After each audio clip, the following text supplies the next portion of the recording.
With Rassie Erasmus and Dave Rennie actively taking part in mind warfare with each other this last week, we have now been put in the situation of waiting until Thursday for the team announcements. So I'm going to go ahead and break that drought, and I'm going to name my All Black team that I believe will face the Springboks on Saturday. Okay, so we are finally in test week. This is massive. I cannot believe we're playing the All Blacks again. Goeie genade, I say that like we haven't been playing them, but you know what I mean. It's been a mood of a long wait, and the last time we played them, we absolutely smashed them. 43-10 in Wellington on their home patch, and it was glorious. So these guys are definitely coming to get a scalp. And I genuinely believe that the first game is probably their best chance because they've seen how we play. They're in a new growing system that's kind of developing and that has been developed over these last 6 games. If you take the Nations Championship into account and the last game or the last 3 games they've played against the South African franchises, we can slowly start to see the style of game they're going to play. And it is no surprise they are taking it back to that classic All Black style of rugby. Super skillful, quick hands, running it from everywhere and striking with turnover possession, and just all-round general super skillful play. So for me, in the front row, I'm going Ethan de Groot, Cody Taylor, and Fletcher Newell. I'm going to be honest with you, since we're not taking part in the Super Rugby anymore, I haven't been the most clued up on who their best players are, but these are the ones that I have been following and that I do know are the strongest per position. That's a solid front row. Cody Taylor is highly experienced. He's got over 100 caps for them. Solid scrummager, insane carrier of the ball, just a destructive runner, and he's got proper skills. He likes to hang out in those outside channels and take the ball up and just smash it up. They haven't been playing that style of late, but we all know what he can do with ball in hand. Ethan de Groot and Fletcher Newell are 2 solid scrummagers. Ethan de Groot is probably their best loose head, and he puts on a proper show at scrum time. Fletcher Newell is solid. He's played now a couple of games for them on this tour, so he understands the South African conditions, and I think he's got a good understanding of what it's going to be like playing at altitude and playing in South Africa. For my locks, I'm going Fabian Holland and Tupu Vai. Fabian Holland has had 2 epic games back from injury. He's a proper baller as well. Good on the loose play. He's got soft skills. He's able to get those passes out, which the backline of the All Blacks thrive off of. So going with him at number 4, Tupu Vai.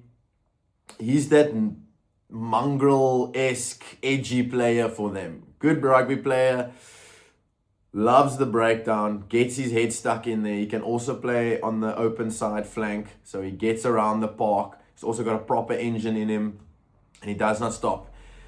I think they're going to be looking to him to just try and get under the Springbok skin, celebrate the knock-ons, clap in the face of the players, really try and irk them, and break that Springbok discipline.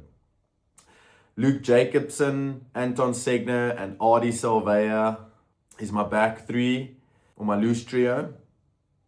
Luke Jacobson has just been putting in performance after performance in this tour. In the Nations Championship, he was also very solid.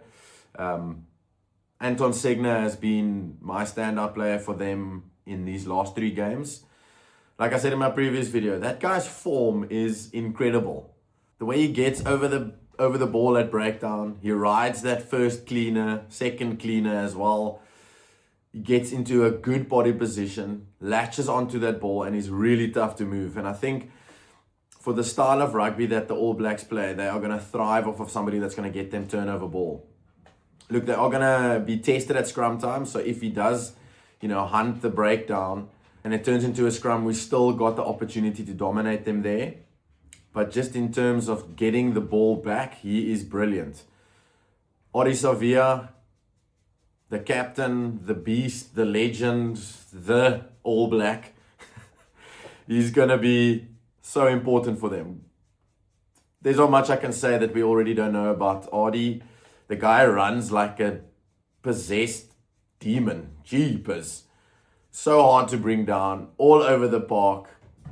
Great at ruck time. Incredible runner.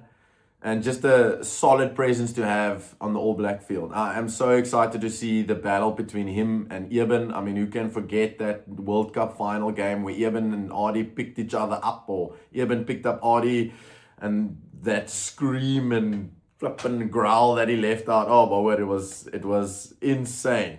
So I cannot wait for that. We'll be so lucky to see Ardie Savia back in the All Blacks colours and taking the Springboks on.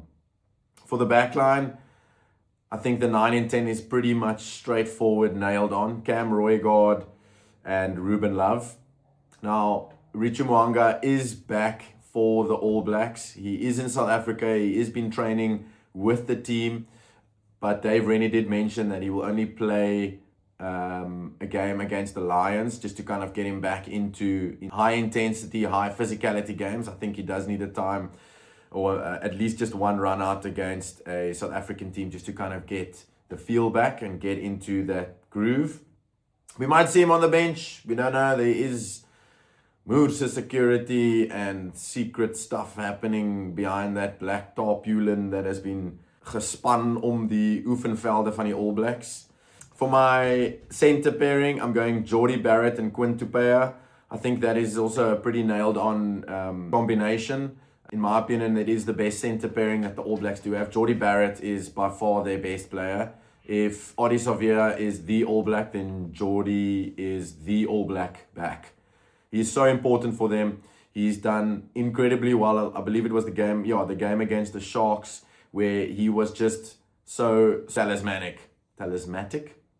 He was a talisman in that back line. I mean, his distribution was incredible. He had those little dinks. His kicks is so good.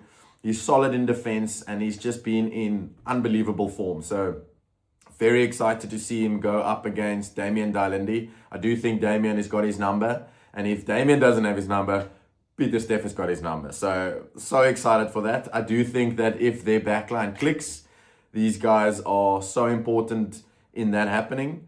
And it can be very dangerous. To finish off the backline with the wings, I'm going Leroy Carter and Josh Morby. I'm going with them because they've been the most consistent players that's been playing against the South African franchises. Leroy Carter is gas, and he's got just a little bit more gas. So quick off the mark. He's got that sevens background, so he knows how to get out of contact and away from contact, and he's got skills to match. Josh Morby has just been epic on this tour so far. He's come in and scoring tries for fun. And finishing off that back line, number 15, Will Jordan. Their most prolific try scorer. I think he's got 57 tries now, if I'm not mistaken, in the All Blacks jersey. And if there's a rugby game, Will Jordan scores a try. So we know what we're going to get with him. You know, good under the high ball, incredible at breaking the line and beating the first or second defender. And he's just got this nose for the whitewash. Don't get that mixed up. Let's see how they do. If they win, they might just have a nose for... No, I'm just kidding. Leroy Carter, Josh Morby, and Will Jordan make up the back three. Onto the bench, I'm going Asafa Amua. I mean, this oak had an incredible game against the Stormers. That try that he scored off the back of the maul, just absolutely bulldozing. I think it was Warwick Galant out of the way. The oak deadlifts like 340 kilograms. Hyperbole, it's just a little bit of hyperbole. He is unbelievably strong. And for the replacement props, I'm going George Bauer and Tyrell Lomax. Wallace Atiti and Simon Parker, they're going to be my tight five loose forward replacements on the bench, with Kyle Preston, Ricky Ione, and Bowden Barrett finishing off the bench. I am going with a 5-3 split. I believe we all know that style of rugby that the All Blacks are playing at the moment. It is a high running, high possession, stringing the passes together and try and beat you on the outside. Now with the Springboks rush defense, they love to shoot up and cut off that second and third pass, which I believe is going to be crucial for this game. If the All Blacks can get on the outside of you, there is space, especially in the Springbok defense system, by the way that they shoot up in defense and back themselves to cut off the ball before it gets to the next person. By doing that, they do leave out a bit of space on the outside. And if the All Blacks get through that, the Boks are going to be scrambling the night away. Do I believe that the Springboks are going to be able to contain them? 100%. The Springboks have got an incredible defensive system. It's high risk, but if it works and it clicks, you're done.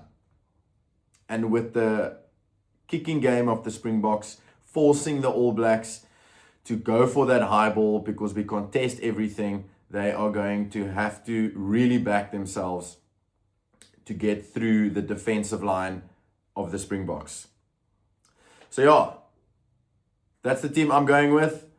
Again, let me know in the comments if I've missed anybody or if you disagree with some of my selections.